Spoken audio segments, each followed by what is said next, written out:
from CASE. Thank you very much, Jojo. It is an honor to be back yet again with Support for Families. We love putting on presentations with all of you. And oh my goodness, we have 30 people here. So we know how exciting and how terrifying assessments can be at the same time. So let's dig right in. Flavia, would you share screen, please? Awesome. All right, so today is all about understanding assessments. This is the second of a 4-part series. We started last month with part 1, Know Your Rights.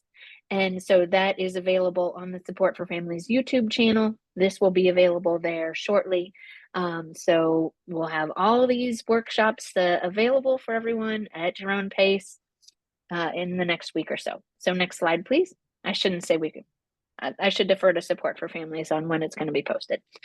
So we are CASE, the Community Alliance for Special Education. We are a small but mighty nonprofit here, headquartered in San Francisco, but we support families and students with disabilities who receive special education services throughout the entire Bay Area. And we're excited to be here today with you to be talking about, oh my gosh, wait a minute. This looks like the, okay. We've got a little bit of review of last week or last month. So next slide. Let's just keep going. Yes, I see Anna asked in the chat, what about Sacramento? Yes, we do have families. Actually, we go as far east as Folsom. So yes, we do work in Sacramento as well. So as I started to say, we are the Community Alliance for Special Education. And at CASE, we firmly believe that no family should be turned away from services or should lack access to high quality advocacy services because they can't afford to pay for them. Your home language, your immigration status, your income level should not determine the services your child receives at school. So we work with families and we're very excited to partner with Support for Families in order to provide services and to bring workshops like this to you. Next slide, please.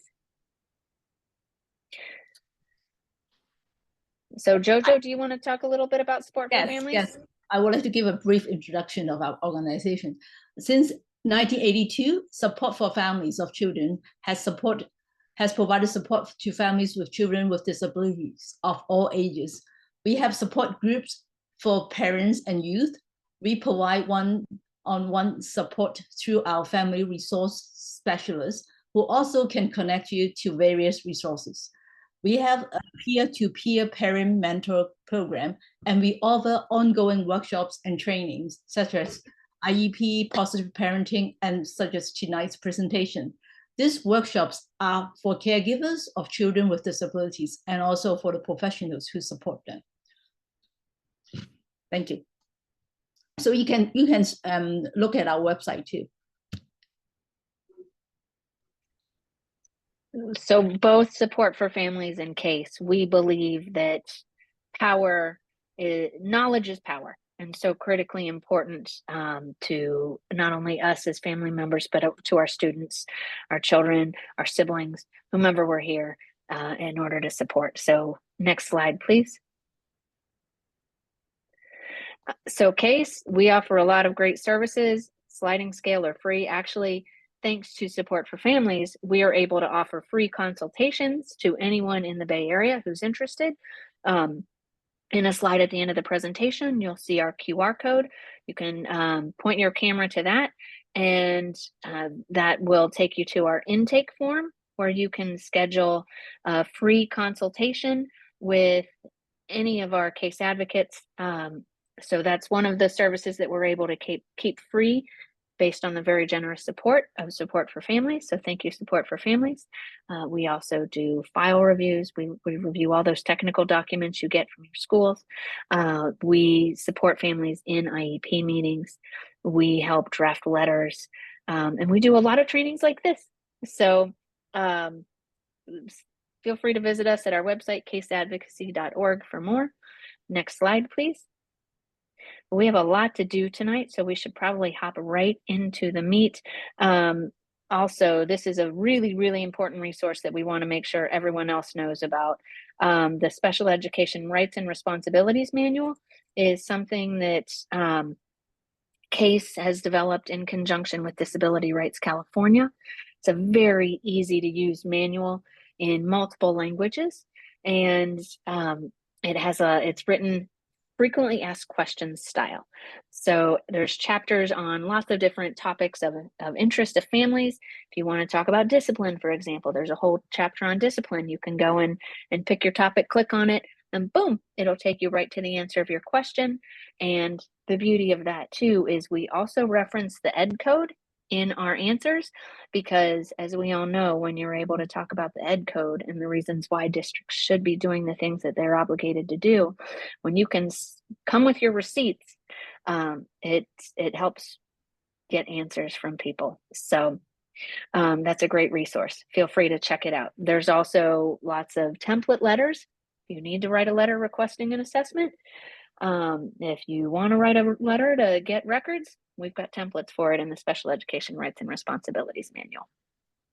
Next slide, please.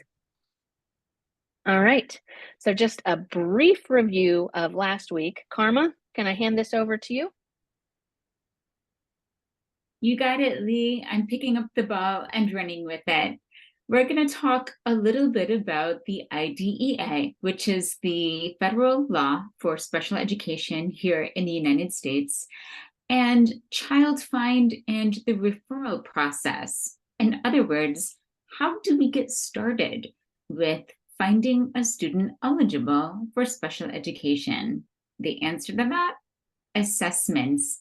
And everything we talk about tonight is grounded, is based in either the IDEA, the Federal Special Education Law, or the parts of the California Education Code, state law, that implement the IDEA at the state level here in California. Next slide, please. Folks, if you are seeing this slide for the first time, I want you to take a good look at it right now.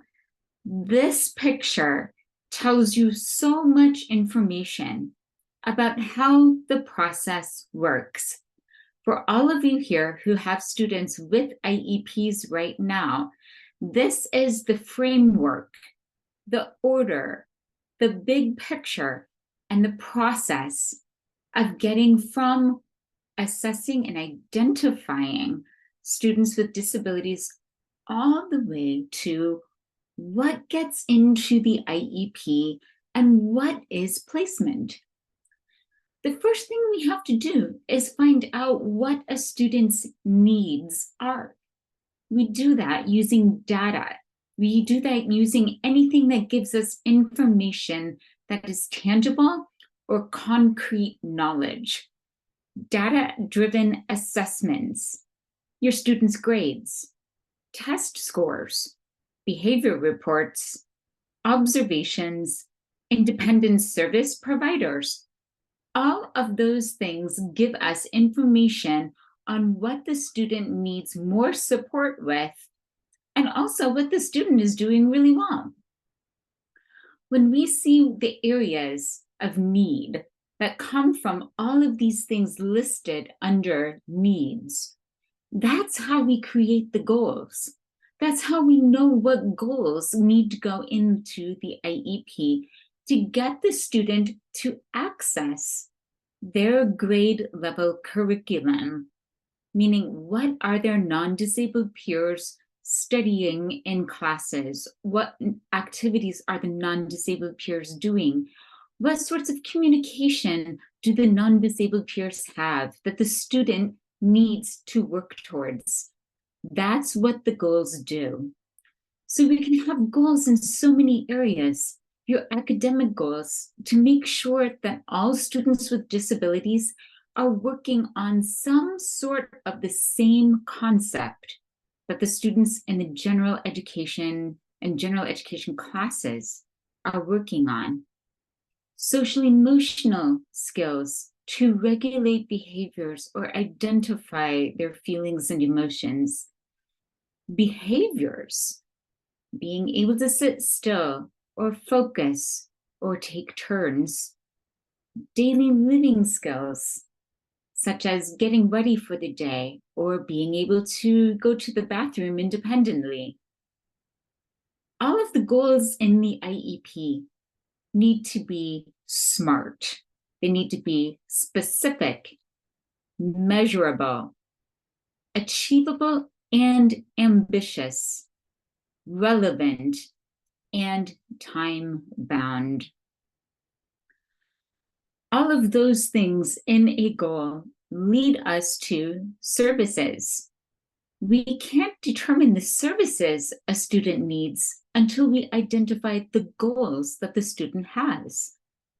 So once we figure out what goals the student needs, then we design the services to support the student's goals. Those services, as you might be familiar with them, can include academic instruction, speech therapy, physical therapy, occupational therapy, assistive technology assistance, orientation and mobility, and even AI instruction. Remember, services have to be individualized. We look at the unique student in front of us, your child. We don't look at anyone else's student or what other students are getting. We look at the unique child in front of us. Once we look at the services, there may be other things that we have to consider as well, such as accommodations or adult support like paras and aides, maybe counseling, and maybe consultation with outside service providers.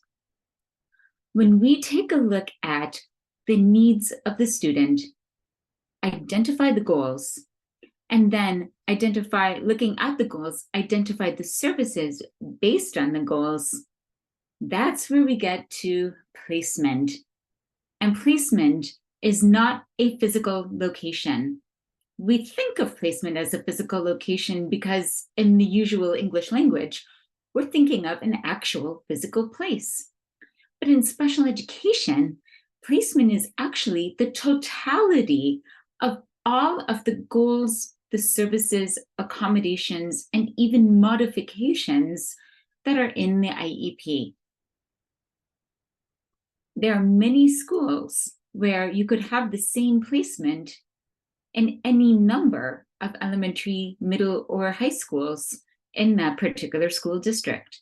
And here in San Francisco, there are multiple places where you could have an autism-focused classroom or receive pull-out support for academics. Or there are multiple places where there's a mild mod special day class. So placement is not the physical location or the particular school. Placement is what is in the IEP. Next slide. So why do we assess? For example, with a student who has ADHD, any one of these symptoms or other disabilities could possibly be mistaken. We don't know what's going on with the student or how their brain is working or how their body is functioning unless we assess. We can't tell what the student's needs are unless we assess. And an important thing to remember, we may not know if a student is eligible for special education or not under the law unless we assess. Like, for example, students who have depression or oppositional defiance disorder, an anxiety disorder, a learning disability, Tourette syndrome, poor social history, lead poisoning, hearing loss, auditory processing disorder, language disorder, a history of abuse, PTSD and trauma, executive dysfunction, head injury, neurological disorder, or eating disorder. Each and every one of those things can, at some point, present itself or manifest as ADHD. But it might not be ADHD. It might be something else completely, and that matters a whole lot. Next slide.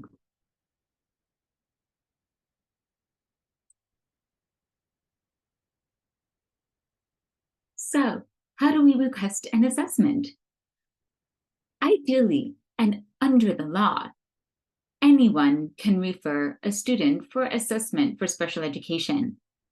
But very rarely these days do we see school districts referring students to their own special education departments for assessment. So the best practice is, if your child needs an assessment for special education, put it in writing. All assessment requests should be sent in writing, and especially by email. If you send the request for assessment by email, you know when it was sent, and you know that the school district received it. Mommy? If a parent makes a verbal request for a special education assessment, school teams should help the parent to put it in the request in writing. And even if the request is made verbally, it still counts. So the parent should clarify concerns, and a request is for a special education assessment and not a Section 504 plan. The assessment request should be sent to the principal, who should direct it to the appropriate assessor, such as the school psychologist, the speech and language provider, the occupational therapist, and so forth. Lee, I'm going to let you pick this up now. All right, let's move on to the next slide. I dropped some links into the chat for the special education rights and responsibility template letter from our appendix that gives you the verbiage to write that letter if you need it.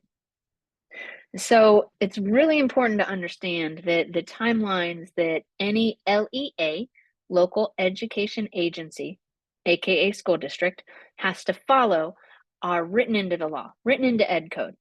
So as soon as that family, that caregiver, whoever sends the letter to the principal, makes the request in person, whatever it is, that starts the timeline, and the school has 15 days to provide an assessment plan to the family. And then when the family signs, whoever has the educational rights, when they sign that assessment plan saying, yes, please assess my student, the district has 60 calendar days, not business days, calendar days to perform that assessment.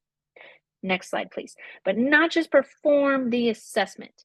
It's perform the assessment, write the reports, have the meeting scheduled, have that family in an IEP meeting to discuss the assessment. All of that has to happen within 60 days. So next slide, please. And here we go. Here it is again.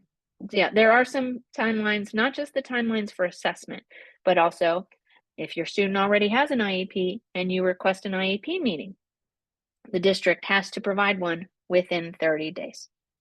And some other important timelines.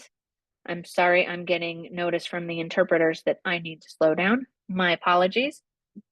So for children who are transitioning into the school district, an IEP meeting has to be held before their 3rd birthday. That's when students transition from early start services to school district. School district takes over responsibility for the students and their services at age 3. Next slide, please. Something very important to note, when there are school breaks of 5 days or longer. So for example, here in San Francisco, we take an entire week for Thanksgiving. For spring break, we have winter break, which is 2 weeks. We have the summer, which is multiple months. Those breaks stop the timeline.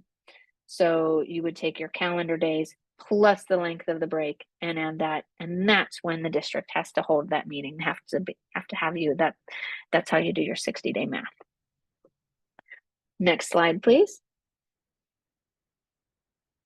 Now this is a sample assessment plan. We put it in here. Hopefully many of you have seen this, but it's really important to make sure before you sign this assessment plan that all the areas you want to have assessed are checked, that the person who's going to be performing the assessment is listed, and if there's other tests that are needed, they're in here. For example, we often see the other box checked for a functional behavior assessment. That's you don't see, or sometimes people put it into adaptive behavior, but we prefer to see if it's going to be something that's done by a board certified behavior analyst, a BCBA, then we prefer to see the other box checked. But either way, it should be very clearly delineated. Don't forget to sign that you consent to the assessment, date it, send it back. And many times we have families that get these electronically, and an e-signature can be required. But review before you e-sign anything, or before you physically sign anything. Make sure that everything is covered that you need to be covered. Next slide, please. Okay, I'm getting ahead of myself a couple times here. Before the assessment, make sure that what you're agreeing to is actually assessments. And these are some great questions to ask the team. What specific assessments are being performed, and what will they measure? For example, at CASE, we work with a lot of students with dyslexia, and the standard psychoeducational evaluations and the standard academic assessments might not tease out some of the phonological processing deficits that a student with dyslexia has. So we might want to see some additional tests performed in that area. Tests such as the FAR, F-A-R. Tests such as the CTOP, that's the Comprehensive Test of Phonological Processing. And I think the FAR stands for the Florida Assessment of Reading, if I'm not mistaken. I have to look that one up, actually. Again, like we mentioned, make sure all the areas in the assessment plan are checked. Are all areas of suspected disability being addressed by the assessments? Are the assessments normed for the student? If you have a student who has any African-American ancestry in them, if you claim on your multiracial or African-American on any of your forms, you need to know about Larry P. There's a court decision from the 70s that states that students who are African-American cannot receive tests, IQ tests. So that means that our district cannot do some of the assessments like the WISC, the Weskler, I can't remember, WISC. Too many acronyms in this presentation. But because that ends up with a full-scale IQ at the end of the assessment, they can't perform that on African-American students. So instead, students like mine get other tests like the CAS, the CAS, and the DAS, DAS. So anyway, make sure that everything is ethnically and racially normed for the student. If your student speaks a language other than English at home, are they assessing in that language other than English? Or are they performing everything in English? Is that going to be an issue? Does the student have the appropriate language, verbal skills, and attention span to participate in the testing process? Sometimes the tests need to be adapted, or different tests need to be chosen for our students depending on where they are. Next slide, please. Now, we talked a lot about Child Find last month. Child Find is the district's obligation to locate, identify, and evaluate all students in the geographic boundary. So this is a question we get a lot here at CASE. The school staff told me that before they assess my child, they want to try some kind of strategy. It could be, oh, my kid's struggling in reading, and I asked for an assessment. And instead of doing a reading evaluation or an assessment for a learning disability, they want to put my child into some leveled literacy instruction. Can I let them do that? Should I let them do that? And our answer at CASE is, well, the federal government, in fact, the Office of Special Education Programs, has written a Dear Colleague letter to states and to school districts stating that you cannot use the RTI process, MTSS, multi-tier systems of support is MTSS, and RTI is response to intervention. They're pretty much used interchangeably. You can't use that process to delay an assessment. If a family requests an assessment, you've got to do the assessment. So if you need it, we'll make sure that we drop that link into the chat as well. And another thing, if a student, just because a student has good grades, that's not a reason to deny an assessment. And there's the ed code in there, 34 CFR 300.111 subparagraph C.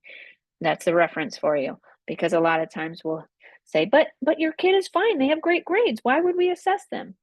Well, we're not talking about an we are talking about an IEP, not an IAP. This isn't just about academics. It's about so much more than academics. An IEP is all about educational access, which is more than just academics. It's social, emotional, it's everything that happens at school. And if you've got a student in private or parochial school, guess what? All of these rights and responsibilities apply to them as well. Next slide, please.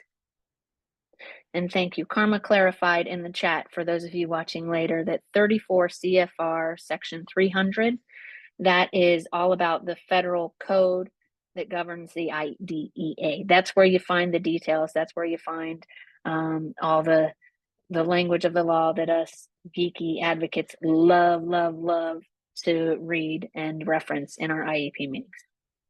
All right, Karma, I will let you talk more about medical diagnosis versus special education eligibility, because this is a really important point for families to understand. So next slide, please. Thank you, Lee. And I cannot emphasize this enough. One of the most common questions we get as advocates at CASE are, but my outside therapist has so much more than the school therapist offers. Why isn't the school giving me more? Because we have two competing types of therapy here. We have educational therapy at school, and we have medical eligibility and medical therapy for everything outside of school. When we look at the services in the IEP, speech therapy or occupational therapy or physical therapy especially, we are looking at a type of therapy that is actually governed by the law. So the law tells us when a student is eligible to receive those types of services. To be eligible for speech or EOT or PT, a student has to be identified under the IDEA after a school-based evaluation. So that means we have to get our students assessed first. Do you remember that slide that said needs, goals, and then services? That's exactly what we're talking about here. So we have to get our kids eligible for special education first. Then we can talk about the services that they might get under the IDEA. So once a student is eligible for special education, then the IEP team takes a look at all of the information in front of them, the data, and makes the determination for eligibility of services. Schools have to identify disabilities based on the IDEA and the California Education Code. So we don't identify or define disabilities based on our everyday knowledge or even the medical knowledge of them. We are basing our identification of disabilities on the regulations of both federal and state law.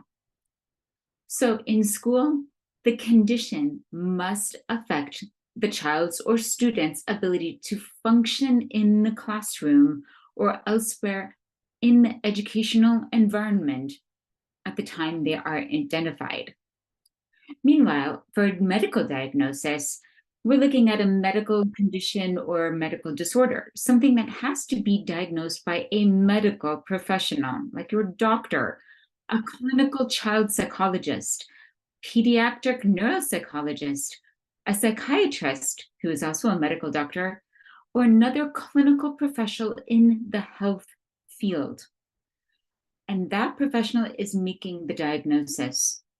So medical professionals diagnose and then treat the conditions that are found, for example, in the Diagnostic Statistics Manuals 5, the Diagnostic and Statistic Manual of Mental Disorders, 5th edition. They also use other codes to identify illnesses, conditions, disabilities, and what have you, that might make up a whole other body of disabilities with which we are familiar and commonly working with today. Conditions in this sense do not have to affect school performance in order for medical clinicians to diagnose them. They are using a very different set of rules and conditions in a very different book to identify those health conditions and disabilities than your school professionals are using to identify disabilities under federal and state law. Next slide, please. So educational versus medical eligibility. Here's an example, physical therapy. The medical need. It's a long-term need for health and well-being, to manage pain, or to address child development, or to address an injury, and to participate in activities of daily living. So for example, a student might have an uneven gait due to a difference in leg length, and they might need medical physical therapy to prevent further injury or body strain as the child grows and develops. But for school-based physical therapy, the educational need might not be there.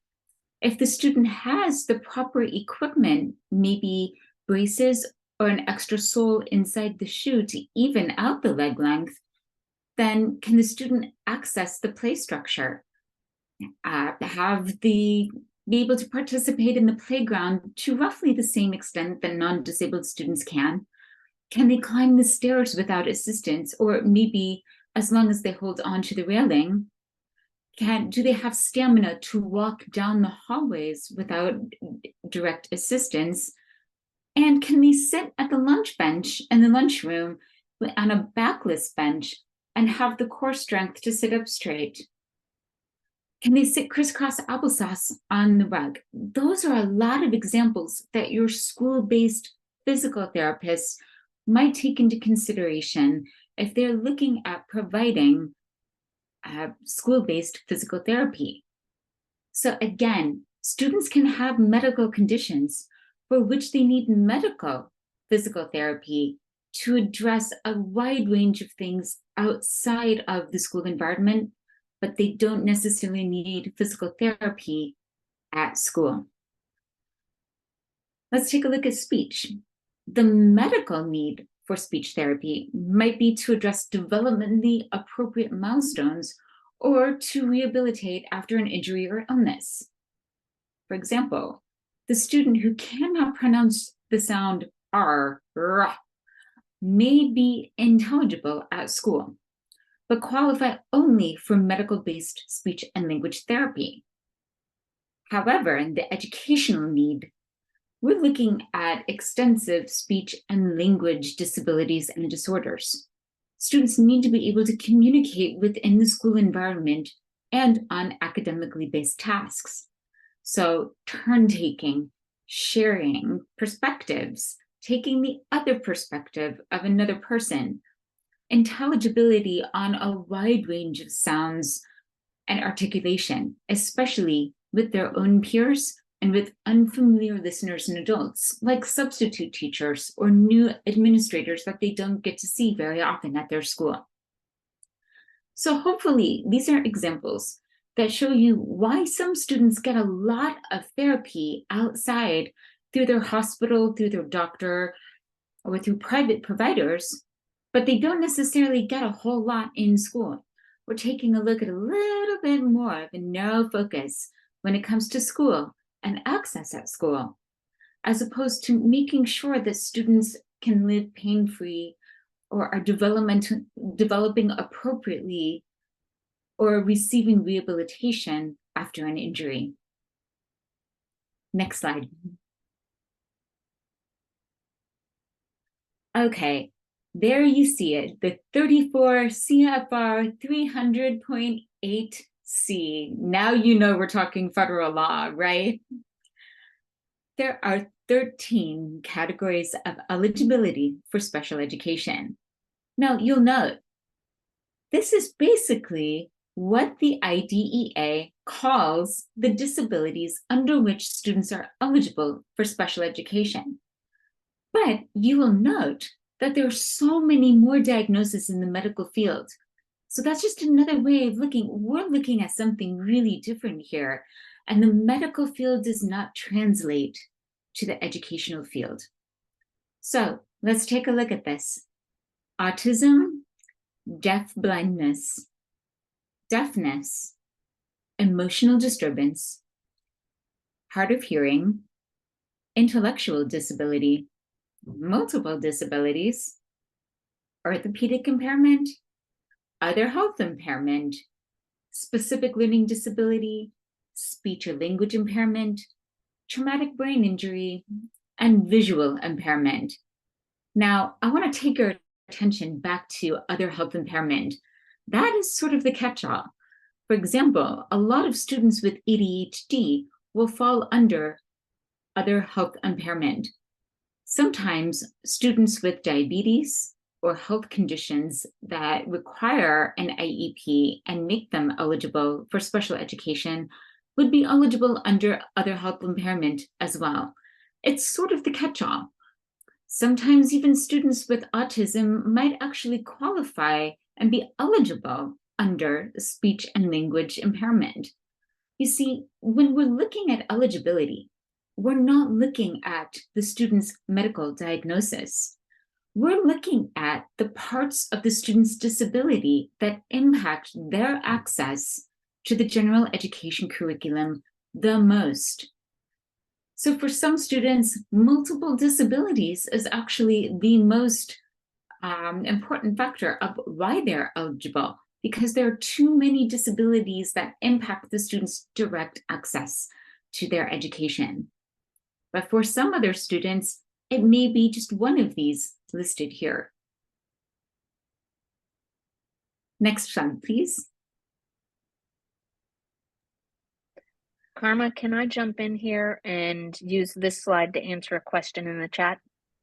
You got it. All right, so I think this is a perfect example of what we're talking about here. My kid does not eat lunch most of the time at school. He eats the same food at home, of course, with my help, with prompt to feed himself. Oh, hang on, more in the chat. Just lost it. To feed himself. At school, he does not get that attention, or probably he is overwhelmed. How can I reach out to school for an observation or request the aides to provide that one-to-one attention during lunchtime? Can IEP be modified to include this as a goal because it's been a challenge for almost a year? Absolutely. So I wanted to use this slide here to answer this question. We hear very often that needs drive goals, goals drive services.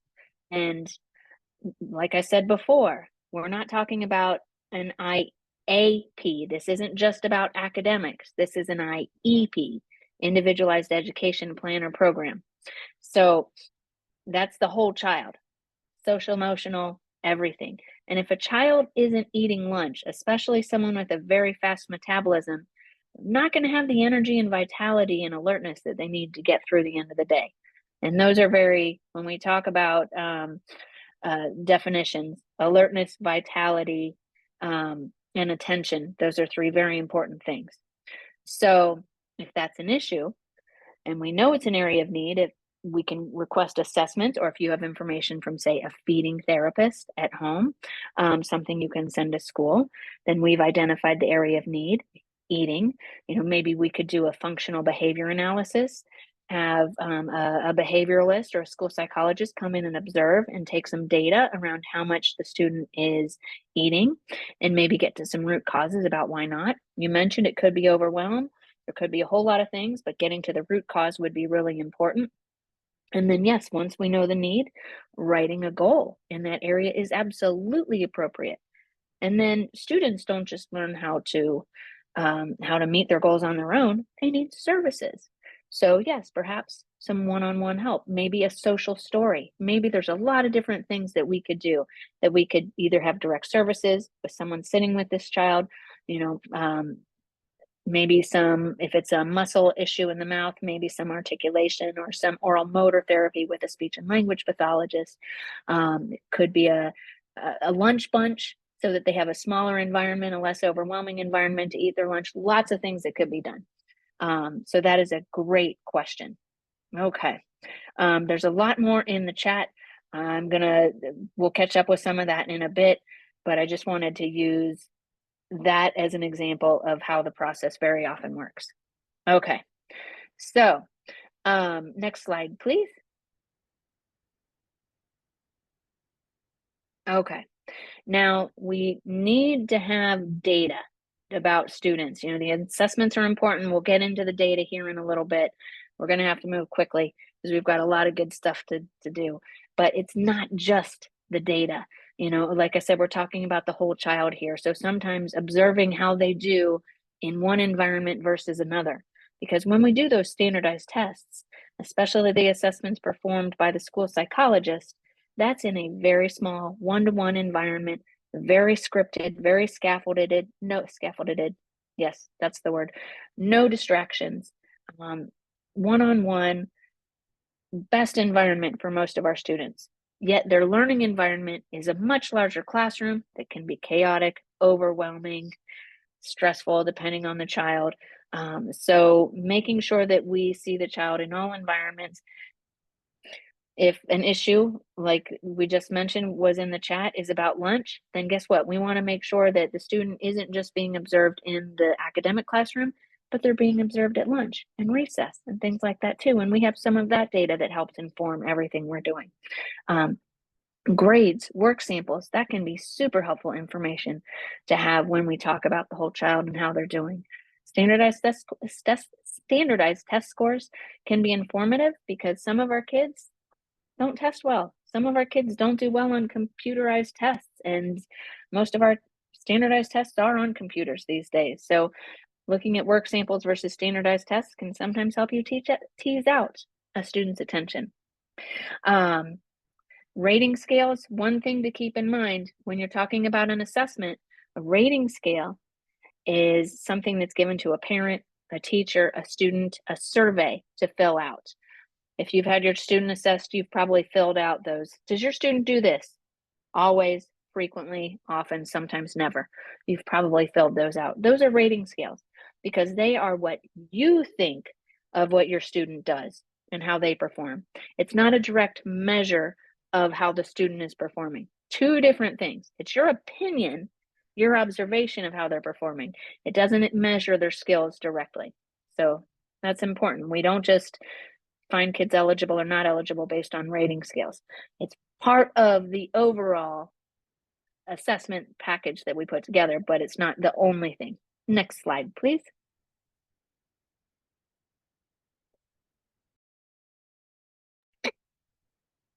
This point is very, very, very important. Very important. We see this happen, unfortunately, too often, where a family will request an assessment and the school will have someone come in. My kid isn't doing so well in handwriting. You know, I think they might have dysgraphia. I want an assessment. And so instead of getting an assessment plan, the family will get a letter back saying, well, we had our occupational therapist come in and observe during writing time and your kid seemed to do fine. That's not an assessment. An observation does not take the place of an assessment. If that happens, then that school district, they have not met their obligation to assess. They haven't met their child find obligation. So definitely push back on something like that if you see that. Next slide, please. And we've talked about this a couple of times. Educational impact. It's not just about the academics. It's about so much more than that. And these are some questions that we prompt folks to use all the time. These are questions we ask our clients a lot. Do you know your child's disability? Do you understand it? And do you know how it impacts them in the classroom? And if there's something that you see at home that you know that impacts your kid, but the school team isn't seeing it, how can you make the case? Do you have all the information you need to share with the team? Or is there some more information that we need to get? And you know what? sometimes we use the assessment process to get that additional information. So one of my favorite quotes, without data, you're just another person with an opinion. Next slide, please.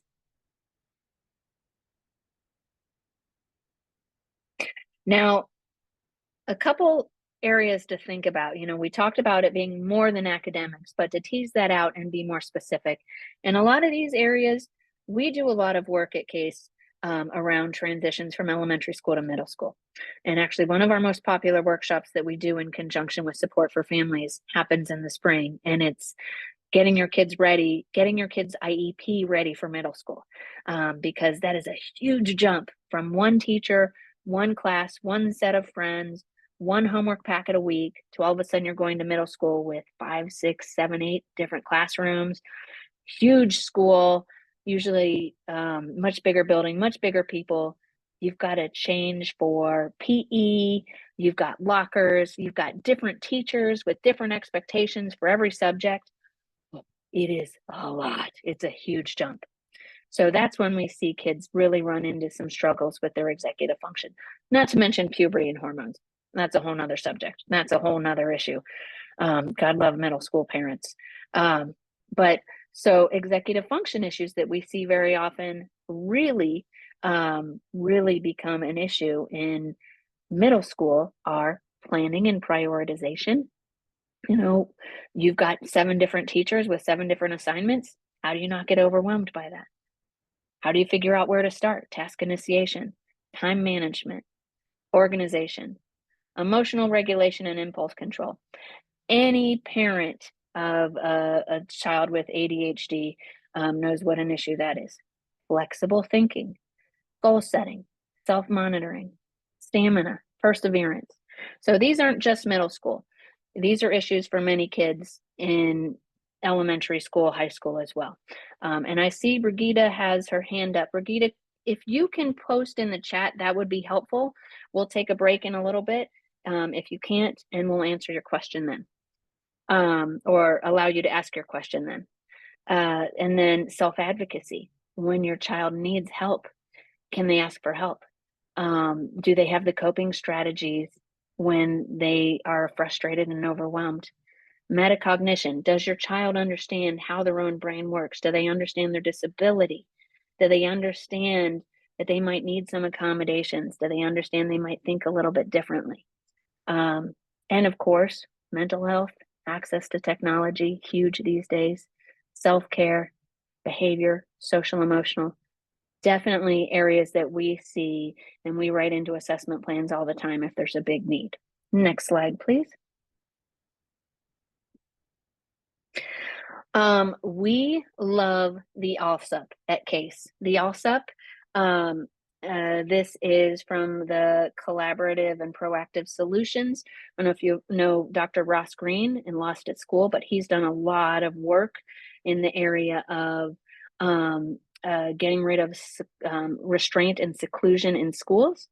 And this is not an assessment, even though it's called the Assessment of Lagging Skills and Unsolved Problems, ALSUP, ALSUP. It's a discussion guide. We'll drop a link to this in the chat before the end of the presentation, but this is great because it's perfect to have discussions with your school teams.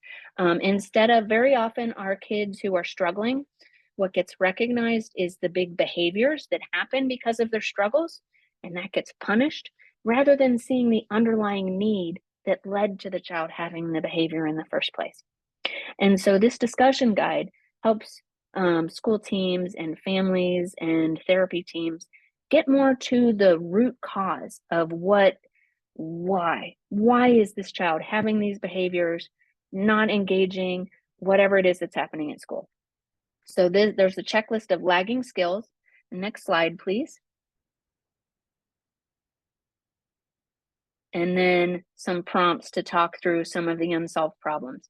And when you frame things as unsolved problems, it puts it in a much more positive light. Instead of this kid is doing this negative thing, when you think about it from the standpoint of, wow, this kid hasn't yet figured out how to solve this problem, then we all go into problem solving mode and we collaborate. And that is a much, much better place for a child to learn than being blamed for a behavior. Next slide, please.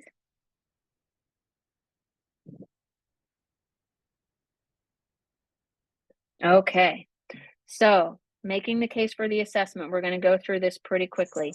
We have a whole lot of, it's not just grades, there's a lot of, but if grades are an issue, you might want to request an assessment. And you can use a lot of data to help make this. If you're getting some pushback, of course, child find, if there is a suspected disability, the district, the school has an obligation to assess. But if you're getting pushback, perhaps giving them some of this additional information might help. We see a lot of folks come to us with doctor's notes saying, hey, my doctor thinks my kid might have ADHD, that might be impacting him at school. How do we get an assessment? And we help them with the letter and say, take that to school, give them more information is better than less information. And if you've got a kid or a situation where there are safety issues, of course, by all means, raise that to the team. Kids who are getting overwhelmed and running out of class, they call that eloping. That can be an issue. Might be a reason for a functional behavior analysis or assessment. Next slide, please.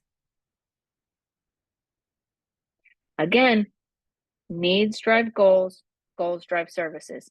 We have this slide in all of our presentations all the time, because when families come to us, they're thinking about that school site, or what's happening at the school, what's happening at the physical placement. And that is not how an IEP team, that's not how the professionals who work in the schools think about the IEP process.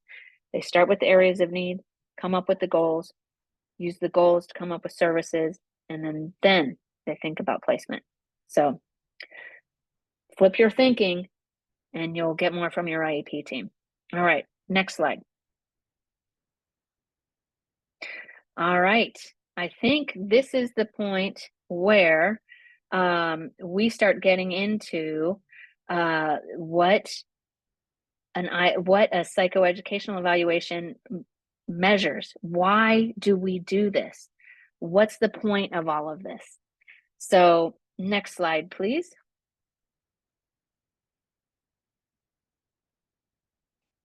All right, what is cognition? You'll hear that a lot, the cognitive scores on the IEP. It's the process when the wheels of thinking are in motion, the result achieved through perception, knowledge, and reasoning. So when you look at your psychoeducational reports, you'll see things like crystallized knowledge, right? Visual perception, fluid reasoning. These are the cognitive scores that are being measured by some of these assessments. Next slide, please.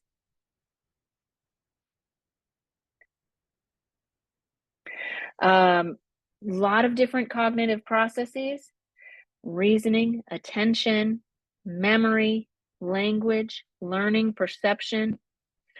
These take the feedback we get from the outside world, our brain, spine, everything that's in there. We've got these neural highways that are working together to bring this information together in how we respond to everything. Next slide, please. We only have an hour left to get through the whole presentation, which is why I'm kind of flying through a lot of this pretty quickly. So the areas where you will see in your students' psychoeducational report are crystallized knowledge. Sometimes that's called verbal reasoning. Just the general things that we know that we've picked up in our interactions throughout our life. Fluid reasoning, how problem solving. Can you use logic? Can you use reasoning skills? Visual spatial processing, the ability to perceive, remember, and think with visual and spatial patterns of information. Short-term memory, we sometimes hear that called working memory, the ability to hold information for short times and manipulate it. That can be as simple as the child's got a notebook, a journal, they're looking at the board, there's a do now prompt on the board. They've got to look at that and turn around and write it down and start writing about that prompt. There's a lot of working memory involved in writing. We see that as a struggle for some of our kids. Long-term retrieval, the ability to learn information and store it to be able to access it in the future. Auditory and phonological processing. We see this a lot. We're talking about that a lot more in how we teach reading, because the ability to identify, isolate, blend, substitute, and analyze those speech sounds is critically important to learning to read. Processing speed, the ability to perform simple and repetitive cognitive tasks quickly and efficiently. Very important. Processing speed can be a barrier for a lot of kids with keeping up with their peers. So next slide, please.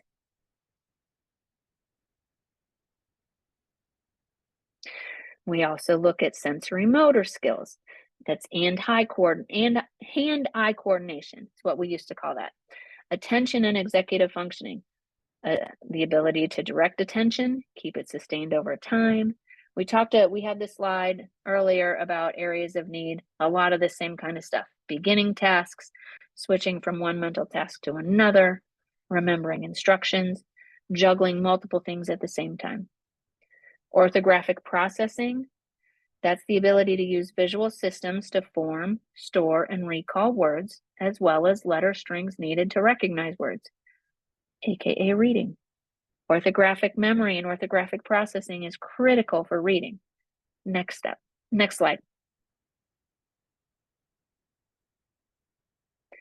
Social emotional, we've talked about that a little bit. Adaptive skills, the ability to effectively and independently take complete functional Nunca me living pude skills. conectar a la interpretación de español.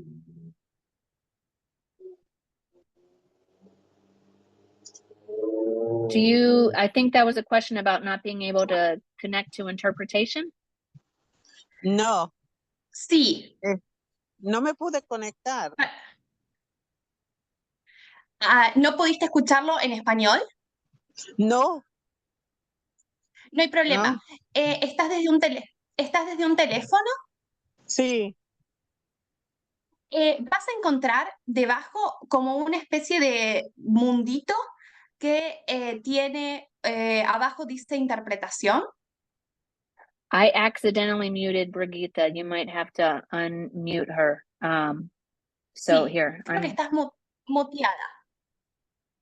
sorry about No te that. podemos escuchar. So sorry. I'm going to write her to explain so we can continue. Okay. Disculpame. I'm very sorry that I accidentally muted you because I think that impacts your ability to unmute. So my apologies. I'm going to write her. Thank you. Okay. Sorry.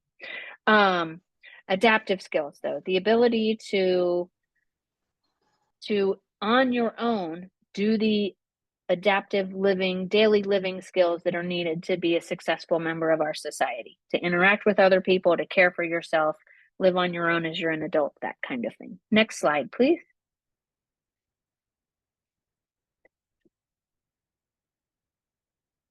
And then we also academic achievement. We test in the various areas related to academics, as well as post-secondary and transition. As students reach adulthood, if they are not graduating with a diploma, if they're leaving the district with a certificate of completion, there are other supports and services that can be provided until age 22.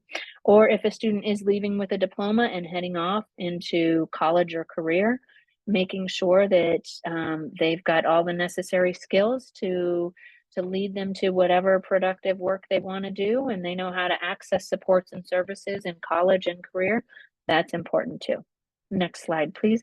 And we do more workshops on transition. All right, time for a break. This was a lot. So we're going to model good self-advocacy skills here. Do what you need to do for a minute, if that's step up, and take a bit of a walk around your room. If you need to go hug your stuffed animal or your dog, grab a snack, a drink of water. Karma, if you need to eat an orange, now would be a good time for that. If you need to go sit in a common corner, you do it. Whatever you need to do to take care of yourself, do that. It is 7:40. And come back at 7:42, and we will go on to the meat of the presentation, which is all about interpreting those scores. Or we're not school psychologists, we don't interpret, but helping you understand what those scores mean. All right, see you back here in 2 minutes.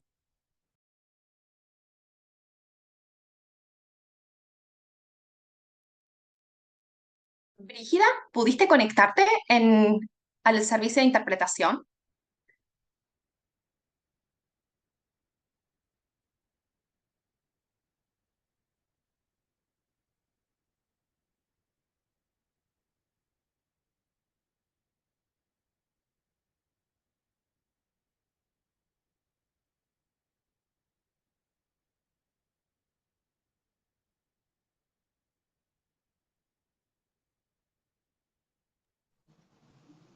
Bueno, Sí, Brígida, ¿pudiste conectarte? no pude conectarme. No hay problema. Ok. ¿Estás desde tu teléfono?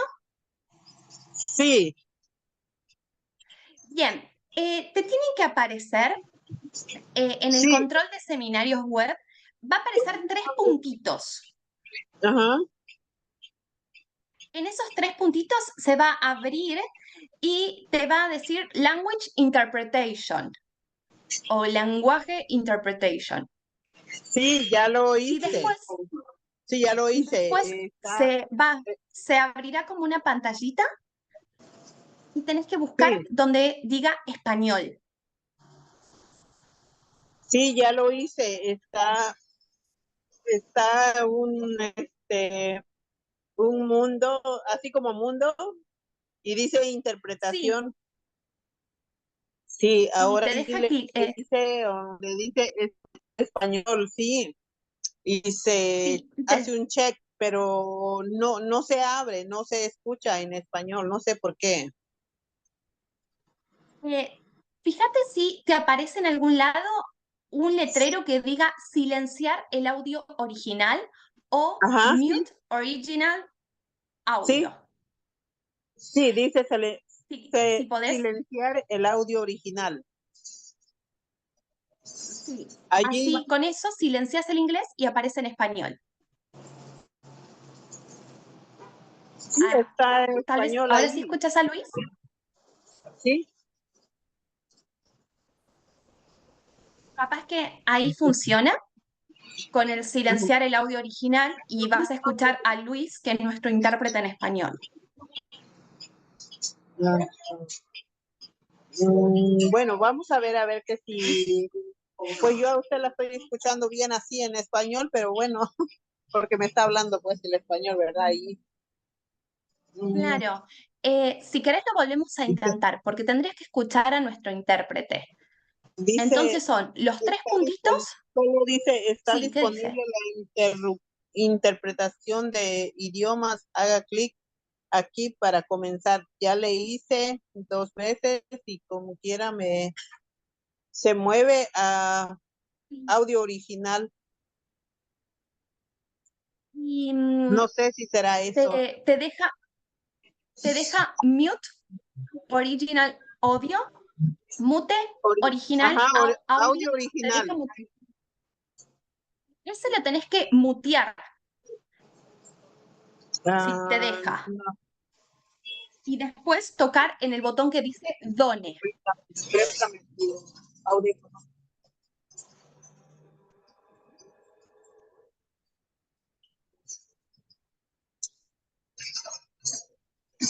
No, pues no. Ahí.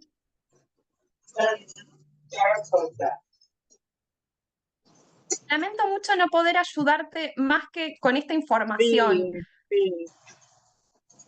Sin embargo, vamos a subir esta información, este taller con subtítulos en Sí, español va a y me estar en gustaría, YouTube o sea, yo siempre probablemente he querido mañana. entrar a esto y la otra vez también así entré, pero nunca me dio acceso en mi teléfono.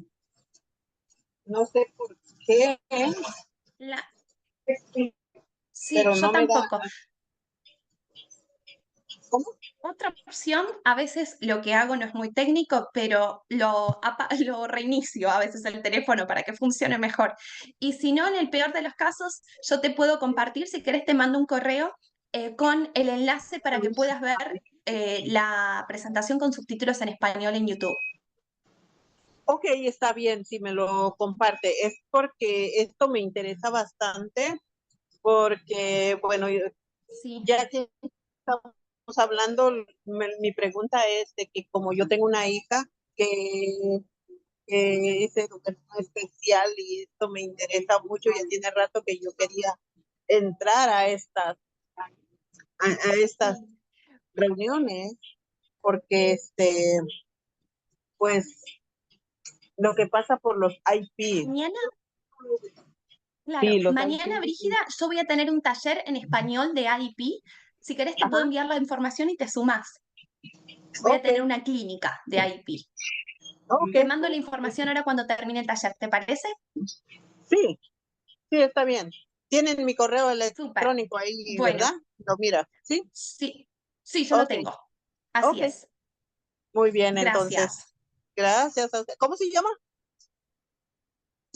Flavia, Claudia. Ok, mucho gusto.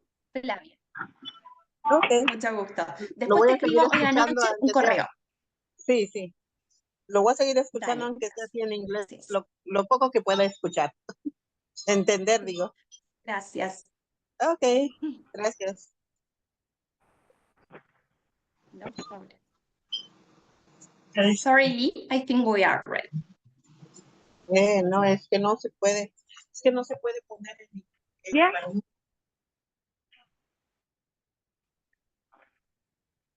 Bueno. All right. Okay, let's head on to the next slide and we'll keep going. There have been a lot of great questions in the chat. Thank you, Karma, for answering the ones I couldn't. I think we might have to go back and answer a few more. But now we get into the meat of everything we're talking about today, because it is so important to understand these assessment results. It's really important to know what folks are talking about in these IEP meetings. One of the things that we talked about in our presentation last month was a parent's right to meaningful participation and informed consent. And I think we might have, okay, I'm gonna mute Brigitte again. So it's really important for families to understand that, one, you are the most important person in this IEP meeting. Families, parents, caregivers, you know your child better than anyone else. Part of what's written into the IDEA is that parents are meaningful participants in their child's IEP team. So your opinion counts, your opinion matters. And informed consent, again, we talked about that last month.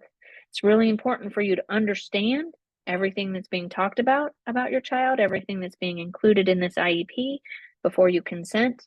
You don't have to agree. You can sign with exceptions if there's some parts you don't agree with, or you can say that you disagree. You don't have to agree just because la maestra tells you that is their professional opinion.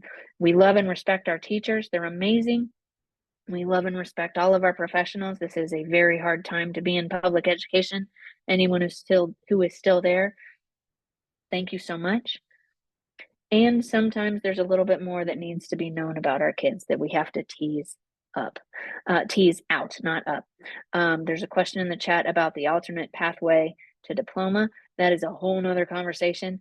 We won't be talking about that here.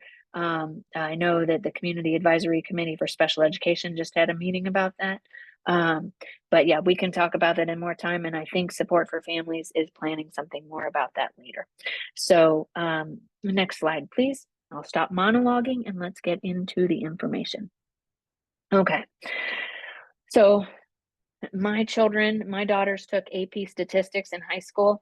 And so they were lucky enough to have more experience with this bell curve. But what we want everyone to take away it's important to understand about when we talk about these standardized, when we talk about these standardized assessments, part of the reason that our students have to, that the assessment process includes standardized tests is because we want to compare our students' cognitive ability, their adaptive, their academics, all of the things that our students are doing. We want to compare them to everyone else, to neurotypical peers. We want to see where our kids fall in the range of everyone else who takes these tests. So any of the manufacturers of these standardized tests, they have to do samples of thousands of kids. They have thousands of people taking these assessments throughout the country, different languages, different cultures, just to make sure that they have representative information, so that when they say, when your student takes this test, they fall in this particular area, it's accurate. So when we talk about what is average, we don't use the term normal. When we look at the assessments that we have, and we'll get into seeing some examples in just a minute, when we see the score of 100, that is the mean, that is right in the middle. And so if your student has a scaled score of 100 on one of their assessments, it's not, yay, they're perfect, 100%, woohoo. No, they are perfectly average, right in the middle of where all other kids who have taken that same assessment, right in the middle of where everyone falls. And then when we talk about the standard deviations, the majority of students who have taken the same test, they fall within 15 points below. That is the standard deviation of 100, 15 points below, so 85 or up to 115. So if you see a score anywhere here on your student's report that's between 85 and 115, that falls into the average range. Wonderful, fantastic. That's what we like to see. And you know what? We have a lot of kids who have extreme deficits, and we have a lot of kids who have extreme strengths that fall above and below that. And you know what? It is what it is. If your kid is above or below, that's how your brain works. And I personally would much rather know if I've got a deficit that I have to learn to accommodate than not know. So let's move on to the next slide. Okay, so we covered a little bit of this. See, I need to stop getting ahead of myself. I keep talking ahead of the slides, but this is exactly what we just talked about. The mean for our standard, so for our standardized, there's a lot of different scales. We'll see that next. But the mean here is 100. That's the 50th percentile. That's right in the middle. Many of us, our pediatricians, talked about percentiles. They talked about for our child's weight, height, head circumference, things like that. So, where, my kids were always very tall. They were in the 90 plus percentile for height and weight very, very early on. I needed strollers rather than backpacks for them from a young age. But anyway, I digress. Moving right along, let's go to the next slide. Sorry, Lee, before moving to the next slide, I'm going to make a request in Spanish. Para aquellas personas que estén cambiando los subtítulos, les vamos a pedir por favor que dejen los subtítulos en inglés, que no los pongan en español, porque hay una persona sorda que necesita tener la interpretación de subtítulos en inglés, así que les vamos a pedir que por favor no los cambien para poder que este taller sea accesible para todos. Muchas gracias. Sorry. Thank you. Thank you. Okay. So here's an example, just a real life example. These are real bell curves, and you can see the bell curve in the darker color is women's shoe sizes. The bell curve in the darker color is men's shoe sizes. And so the average distribution of where people's shoe sizes falls along this graph actually looks like the bell curve. See, statistics, it all works out. So what I found funny about this is looking into this chart, forget exactly where I found it. But if you see the average women's shoe size is somewhere between 7.5 and 8. So the majority of us have a shoe size somewhere in that arena. Yet most manufacturers, the most commonly sold shoe size in the US is actually a 7. And so what that means is too many women are wearing shoes out there that are too small for them. Ladies, I don't know about you, but as I've gotten older, yeah, that's harder on your feet. Take care of your bodies. So moving on to the next slide. That's just one example of real world statistics. So next slide. Here's an example of what we might see from a student's actual test scores. We talked about, so here we've got the very first column is FSIQ. That is the full scale IQ I mentioned.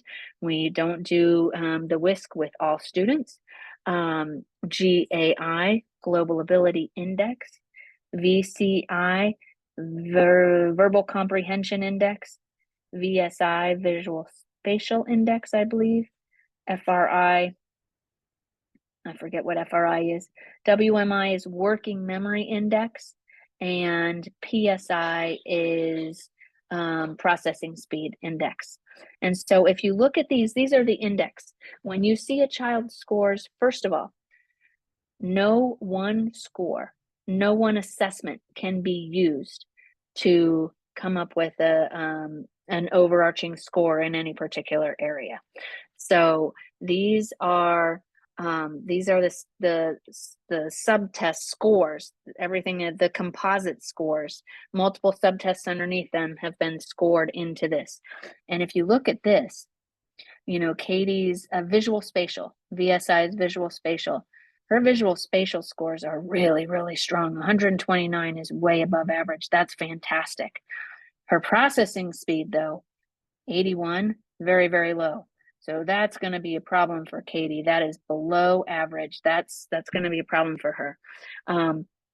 But even so, this distribution, I mean, and having scores that are those PSI processing speed scores of 81 compared to the visual spatial scores of 129. Wow, that's more than 40 points apart. That's more than one standard deviation. That to me says, what's going on here? I want to dig in. I want to find more information. So if we go to the next, slide. All right. So here are the subtests that went into those scores. So we're going to graph this a different way. And yeah, let's see, working memory. Did I get all of them? Okay. Okay. Fluid reasoning. That's what it is. Okay. I see a comment in the chat about no se escucha en español. Okay, Flavia's on it. All right. Next. So let's go to the next slide, Flavia. Thank you for your multitasking abilities. Appreciate you. So when we take, for me, I'm a graphical person. Looking at the scores is one thing, but graphing them out really helps me. I do this for my own kids.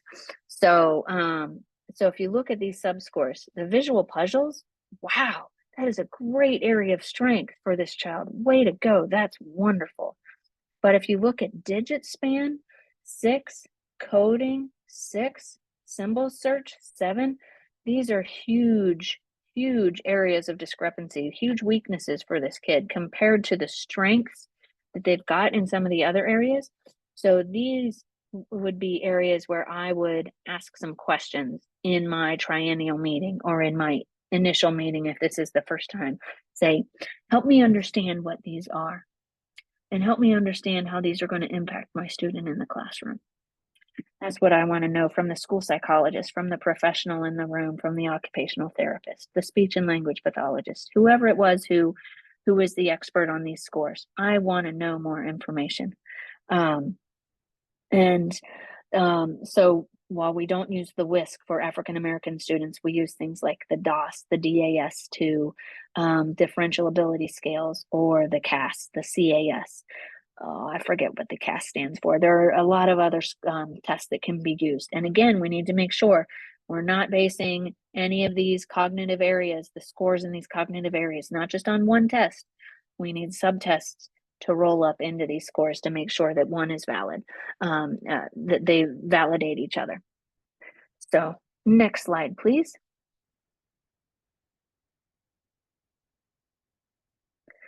All right, here's another example of a student, and these are very, very small numbers. I apologize, but these are real world scores that are taken from a real world case client with their permission to share, because we thought these were so fascinating. And if you look, this is actually an African-American student referenced here in these. So this is why you see scores from the DOS2, the CTOP. This is a student who their reading fluency, the student was 14 years old and 2 months when these assessments were performed. And the parent was concerned because their reading fluency wasn't age appropriate. So the parent asked for some assessments to be done to make sure that there wasn't something like dyslexia that was impacting the student. So the parent and the assessor worked together and added the CTOP, the comprehensive test of phonological processing, into the list of assessments that they did. And you see here in the cognitive broad abilities, that's the left column, there's one area where there's 5 tests. The long-term retrieval, that's a lot of tests. But what the assessor found is that the recall of objects immediate, that's the middle test there, had a score of 64. That was so low compared to some of the other tests that the assessor went back and did more tests just to see, was that an anomaly or what was going on? And it turned out that that particular sub score happened, or that particular subtest happened on a day that was just a problem for the, something was going on with that kid. And so, I heard a school psychologist tell me a story once about a student who was afraid of spiders, and they were doing the assessment. The only space they could find was a small closet. And in the middle of one of the assessments, a spider fell on the student's test. So guess what? Whatever test they were performing right then, completely invalid. Kiddo was not able to complete it. So the assessor had to come back and find a bunch of other tests to get that same information instead. So that happens. And in education, we have to be flexible, as one of my favorite teachers told me once. So, but yeah, some very interesting, some great strengths here. This kiddo has some, their ability to recall digits forward, 114. That's at the top of the average range. That's really impressive. Word definitions, great, above average, wonderful. That's at the very top here. And same thing, their auditory processing, a lesion is the ability to make substitutions in words. Like this kiddo, okay, phonological processing and the components of reading, not a problem for this kiddo, as we saw from their CTOP scores. But what is problematic for this kid, we see, is their processing speed. What is problematic for this student, relatively speaking, of course, is their visual spatial thinking.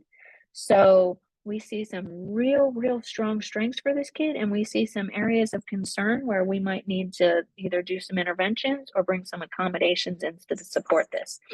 And so what's on the left is the cognitive scores, the way the brain thinks and processes. And then what's on the right is the academic scores. So we see our kids get things like the WISC, the DOS, the CAS, the Leitner. For our kids who are nonverbal, there's some other tests that they have to do sometimes. The Kaufman, ABC, there's a lot of tests we see that measure cognition. But in San Francisco and many other districts around us, we also do academic achievement in the Woodcock-Johnson. And that's where we see the Woodcock-Johnson scores that we see in some districts. They use the Wyatt, WIAT, Wechsler's intelligence, academic something. Anyway, the Wyatt.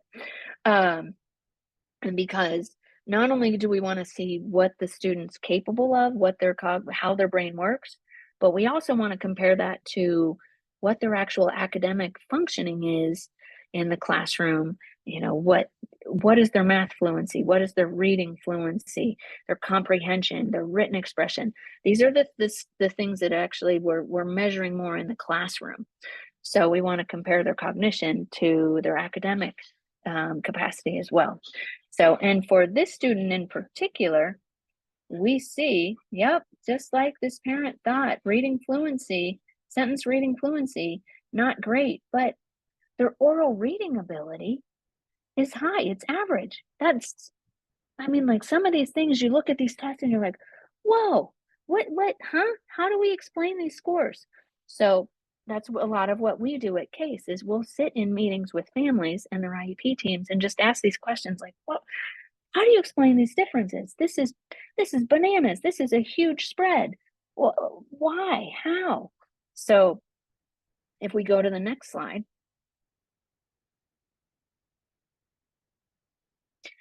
Just one example of what we did here for this student is we graphed it out to show, you know, this line across the middle, this red line, that is the perfectly average 100 line. And then you can see where the student has strengths and where they have some serious weaknesses as well. So moving right along to the next. And I think we did this for a couple. I think there are a couple of them. Okay, so we took so these are the academic achievement scores that were, I think these are the same ones that were on the last page. So go to the next slide, please. So here's another part of the puzzle for this kiddo. Attention is an issue. You know, this kiddo has ADHD. And so this is parent report. The BASC is not an assessment. The BASC is the teacher, parent, and student report of how these things impact a student in the classroom. But as you can see here, attention problems and hyperactivity, you know, these are the things that have the asterisks behind them. Conduct problem, you know, there are some areas where this kiddo's got some behaviors that might be taking them off track here, right? So that is one of the things that this team teased out, was between the, you know, the ADHD that the student has been diagnosed with, the processing speed deficits, that's really impacting a lot of how the student presents in school and in class. So next slide, please. So if anyone wants a copy of this graph paper, or if you've got graph paper at home, make your own graph. We highly encourage you to do the same kind of analysis of your own child's test scores. If we were in our in-person boot camp, we would be taking this time and handing out, we had asked people to bring their assessments with them. And so we would be graphing them and asking these same kind of questions. So take some time, find your assessment, do the same kind of analysis, and then make a list of questions for your team. Wait, I see these huge discrepancies. What's going on here? Why? So help me understand. That's a big question that we like to, you know, because we've got some great specialists in the room when we've got our school psychologists and our therapists and all of our assessors sitting in the room together. So it's a great opportunity to collaborate. Help me understand. Help me understand. That's a great question. So next slide. So we, this is another link that we'll put in the chat in a little bit here. Just this, we love this graph because it compares the standardized scores, the scaled scores, the T-scores, the percentile rank, because so many times you look at a report and in one area you've got an 85, 90, 95, 100, and then in another you've got a 6, 7, 8, 9. How do you compare those scores? They're not the same, so you've got to be able to convert them, and this chart helps you do that. So very, very helpful. Next slide, please. All right, so then we take all this data that we've got, right, and we figure out the whole point of this data is helping us understand how this child's brain works how everything is impacting them in the classroom, how everything is impacting their overall educational benefit. And given all this information, do they meet any of the eligibility criteria that we talked about before, the 13 eligibility criteria, right? So there are very specific definitions to the different eligibility criteria, and a big part of why we do the cognitive testing and the academic testing is you've got to show a discrepancy there for a specific learning disability, and that helps in other areas as well. If you want the specific definitions, we are happy to share that with you. Reach out, and there's also more information in the Special Education Rights and Responsibilities Manual. But if as a team, we decide that the student meets the criteria eligibility requirements for any of the 13 categories, then yay, they're eligible for special education.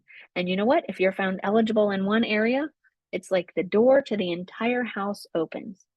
It's not, as families sometimes ask, wait a minute, if I want counseling services, do I have to be found eligible under emotional disturbance? Nope. If I want behavior support, do I have to be found eligible under autism? Nope. Once you're eligible, it's like stepping into the house and then you get to go from room to room, or think of it like a buffet. Once you've paid your entrance fee and you're into the buffet, you get to take whatever you want that's along the line.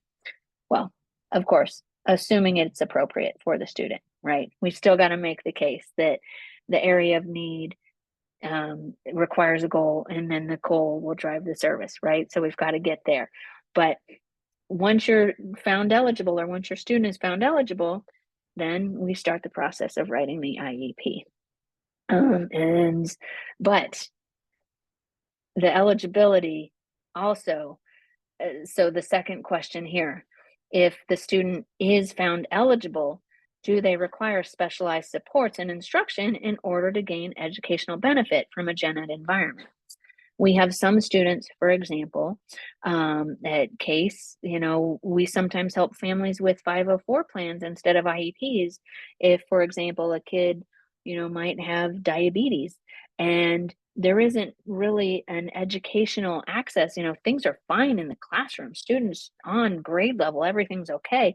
They just might need a little bit of support, make sure that there's a nurse on staff, someone knows how to help them and monitor their eating so that their insulin levels are in check. So that might be more of a 504 plan issue than creating an IEP. So there are times when even if a student does have, like Karma talked earlier about, educational need versus medical need, right?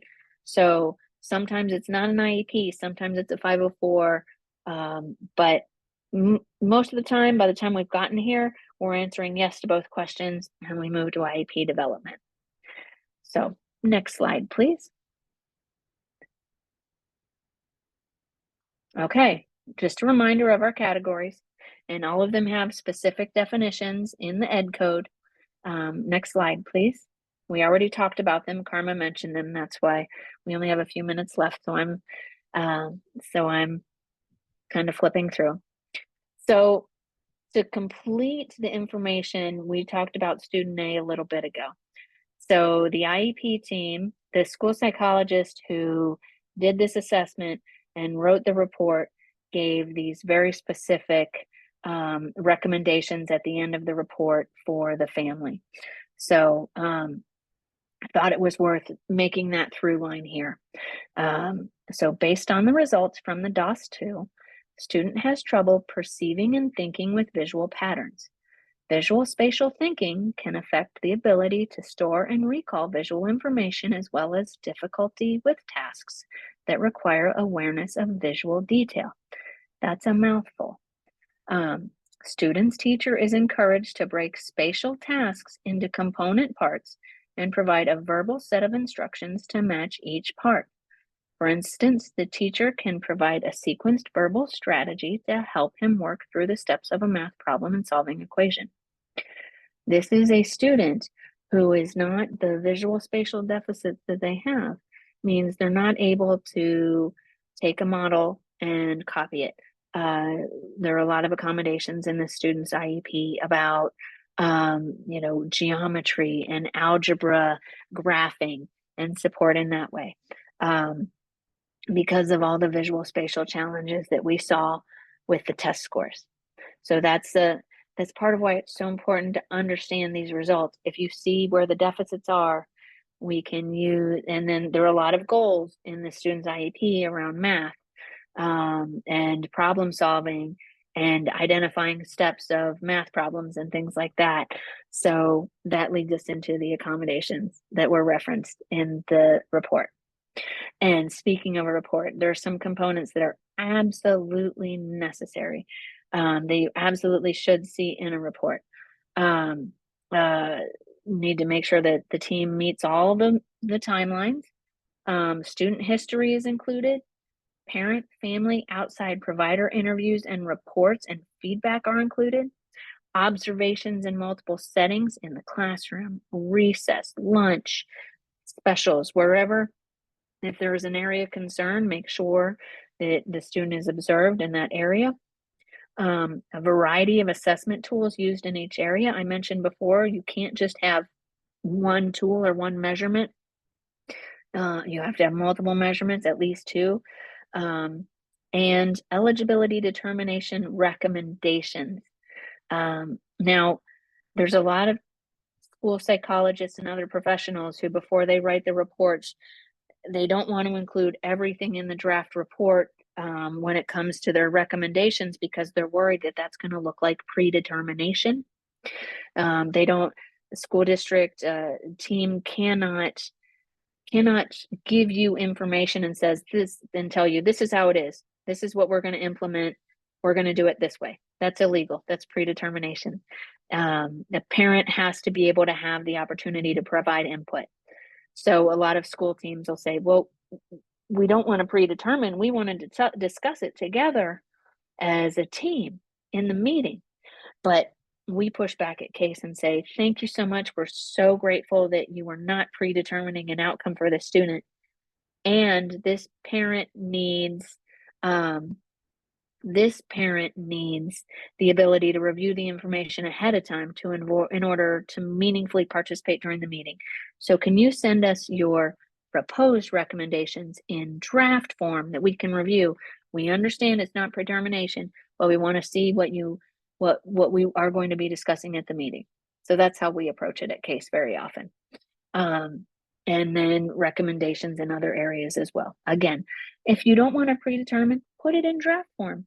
We appreciate any information you can give us ahead of time. So next slide, please. All right, Karma, you want to take over here? Thanks so much, Lee. Yes. Okay, the big question. You've made the referral for assessment. You've gotten through the whole assessment process, and now the district tells you your child isn't eligible for special education. What to do? Next slide. So, if a student was assessed and did not qualify for special education services, the next steps might be to continue with coordinated care team process to assign supports and interventions if they're warranted. A coordinated care team might be with a family, a local agency, and a social worker that provides therapeutic services, or maybe with a regional center. Also, consult with a speech therapist, a school psychologist, or an occupational therapist, because sometimes their assessment findings can give you more information on if something might be needed outside of school, for example. And finally, if a parent disagrees with the school district's assessment, the parent can request an independent evaluation where the parent chooses their own assessor who meets the school district's criteria and qualifications to complete an independent report. And that report often gives more details and recommendations as to what the student needs at school. The Independent Educational Evaluation, or IEE, as we often call them, must be done at public expense In other words, the parents don't pay for it because this is all part of a free, appropriate public education. Next slide. Karma, there's a question in the chat about someone was told there's no such thing as a neuropsych IEE. What's your response to that? No such thing as a neuropsych IEE. Oh my goodness. You know what? I really disagree with any school district who is going to tell parents you cannot get a neuropsychologist to do your IEE. It has to be a licensed educational psychologist only. Well, guess what, school district? There are some disabilities that actually do require a licensed neuropsychologist. Autism is an example of one of those, where you have a more cognitively complex situation, someone who has the advanced degree that a neuropsychologist or a clinical educational psychologist has, that doctorate level degree, they have more expertise and experience assessing some of these students with more complex disabilities. And a lot of times it comes down to what is appropriate to be done in the assessment. That can get a little tricky. Sometimes it's a little bit more tricky than what we can cover tonight. And in that case, if you really need a neuropsychologist to assess your student as part of an IEE, we definitely encourage you to get a consultation with a case advocate. The reason this question comes up is because there are school districts in the Bay Area that have denied IEEs and psychoeducational assessments for parents who come back to the school district after the IEE has been granted and say, hi, we would like a neuropsychologist or this clinical psychologist with a doctorate level degree to perform the assessment. And the school district, unfortunately, has taken the parent to due process hearing to get an administrative law judge to rule that a school psychologist or a licensed educational psychologist is all that is needed to perform the independent assessment. And it limits the parent's ability to come in with a real expert to be able to tell the school district and the IEP team what the student needs at school. So this is a pretty long and complicated answer. And maybe I'm using terms that you're not familiar with, such as the Office of Administrative Hearings or Administrative Law Judge, and even due process hearing, because that's kind of like going to court and a lawsuit, but not quite, because special education has its own policies and procedures for navigating disagreements in the IEP. And that's what this is. It's a disagreement on how the IEE should be done. But the truth of the matter is, we need a parent to be able to access their own experts that fit the school district's criteria. And to be perfectly honest with you, there is nothing in the IDEA or in the California Education Code that says a neuropsychologist cannot perform an independent assessment or an IEE on a student with a disability. All right. Thank you. So what is an IEE? An independent educational evaluation. Do you guys see that little 34 CFR down there? This is federal law. A parent has the right to an independent educational evaluation at public expense if the parent disagrees with an evaluation obtained by the public agency. So what are the pros to getting an independent assessment? You can get additional data from the independent specialist, and oftentimes you will get a more thorough report.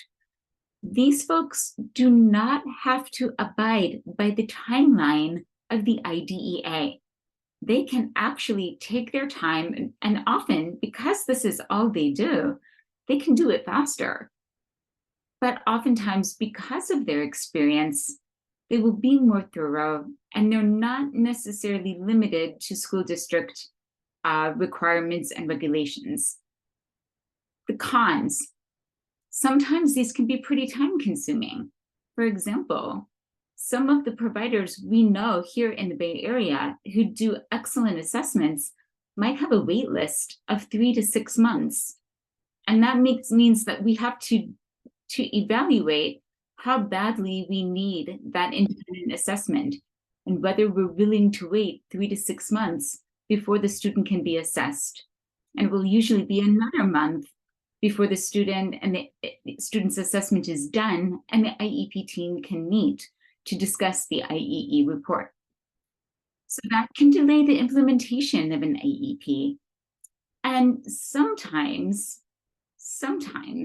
an IEE doesn't give us any new information.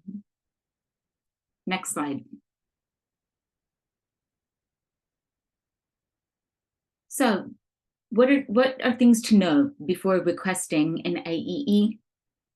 Make sure you as the parent make every attempt to understand and interpret the data that you have from the school district in front of you.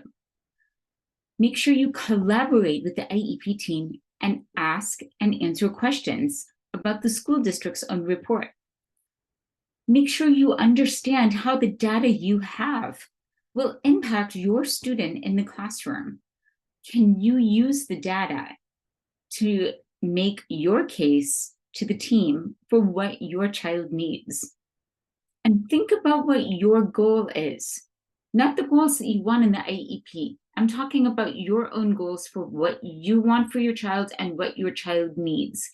Can you use this data that you get from the school district and their assessment to help you get your goals for what you need and what your child needs in the IEP? Is there anything from the assessment that's missing? Is there any observation that is needed? Is there any more behavioral data that will help? Do you need to see the service logs that will help you understand how often a speech therapist is meeting with your student? Make sure you have all the data in front of you. And the assessments are always the biggest pieces of data we sometimes get. Next slide, please. And when in doubt, reach out. Consult with someone that you trust at the school. Maybe it's a special education teacher or an IEP case manager. Maybe it's a therapist or another classroom teacher. Maybe it's a social worker. You can contact Support for Families or the Parent Training and Information Center where you live. If you live in Alameda or Contra Costa County, your PTIC is actually DREDF, Disability Rights and Education Defense Fund. If you live in Alameda County, you can also reach out to the Family Resource Navigators based in San Leandro. They too do IEP trainings. And of course, CASE will offer a free consultation if you go to our website and fill out our intake form. Next slide. Okay, where can you learn more? Where can you learn more after tonight and all the information that we've given you? Well, Google. A parent is a parent's BFF and sometimes a parent's worst enemy. Support for Families, of course, the support groups, the information pamphlets, parent mentors, and more. There's a really great website called understood.org, and I'm hoping that someone can drop that link in the chat because understood.org has so many incredible resources and tips and articles in there. And they even have a really great video that teaches you how to organize your child's IEP binder. Your school district's Community Advisory Committee for Special Education. We have the link to SFUSD's CAC or CAC here, but there are CACs for many other school districts. And Lee, correct me if I'm wrong, but I think every school district is supposed to have a CAC. Every SELPA, every special education local plan area must have a SELPA or must have a CAC. Not all districts are their own SELPA. San Francisco is a single district SELPA, but in the East Bay, we've got the North Region SELPA, for example. There's many others. So find out what your special education local plan area is, and there will be a CAC within that. Thank you for that information.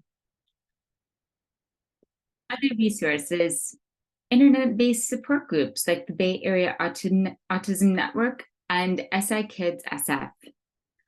And of course, the next slide.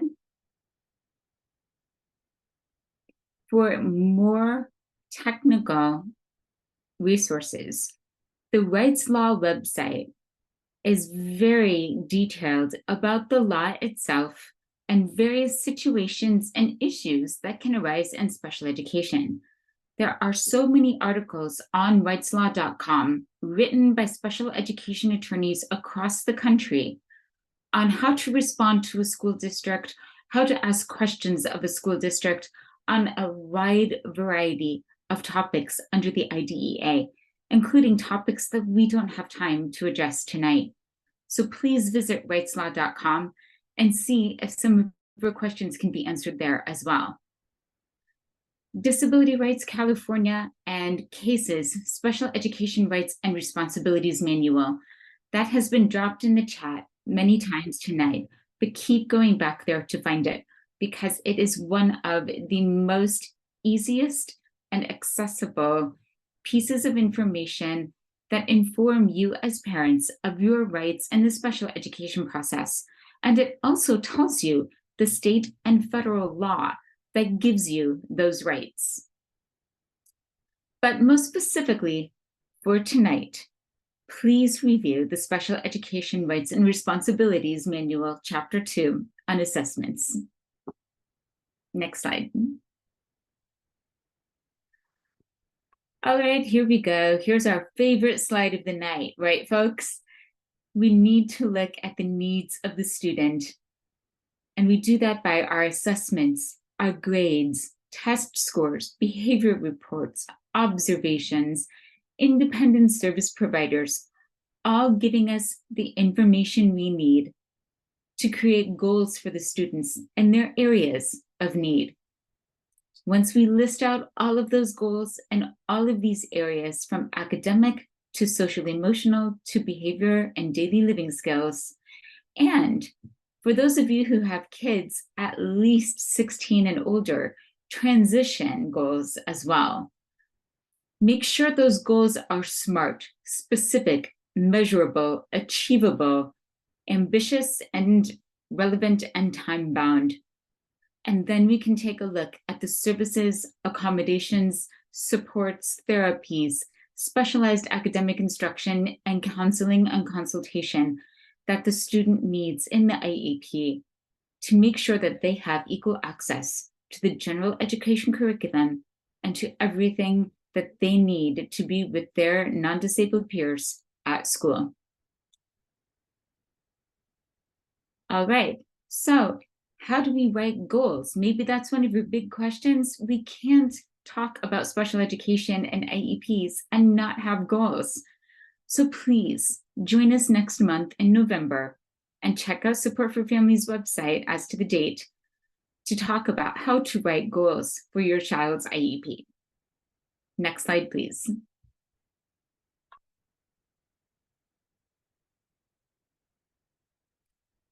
And here's a great new resource. SFUSD has a special education handbook.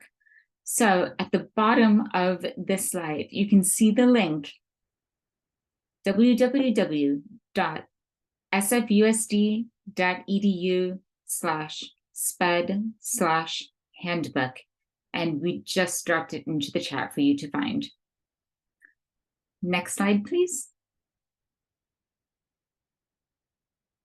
And you can always reach out to CASE and Support for Families. So we have QR codes there. If you want to get access to CASE's website and ask for a free consultation, or to Support for Families and to their calendar to figure out what other events you can attend that might benefit you, or to talk with a parent mentor.